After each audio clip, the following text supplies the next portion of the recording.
personīgi saucu rīta autobusu par resnu cilvēku Tetrisu. Jo, lai tiktu tur iekšā, tev jākļūst par šito figuriņu no Tetrisa.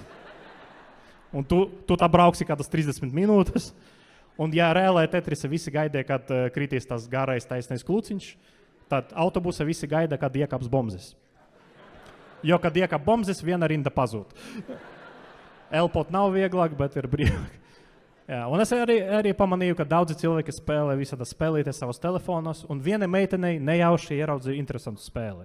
Tur uz ekrāna parādās visādi briesmoņi, mutanti, kropļi, viņa sit tos ar pirkstiņu, viņi pazūd. Pēc tam ieraudzīju šita spēlīte saucas Tinder.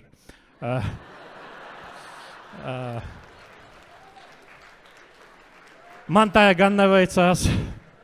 Laikam tāpēc, ka man ir ebreju asinis, un kā Tora rakstīts, svaipoju tikai no labas puses uz kreisu.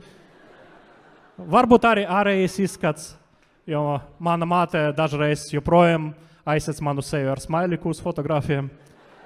Viņa gan saka, tas ir tāpēc, ka tu neesi kristīts, Saša, bet es nezinu.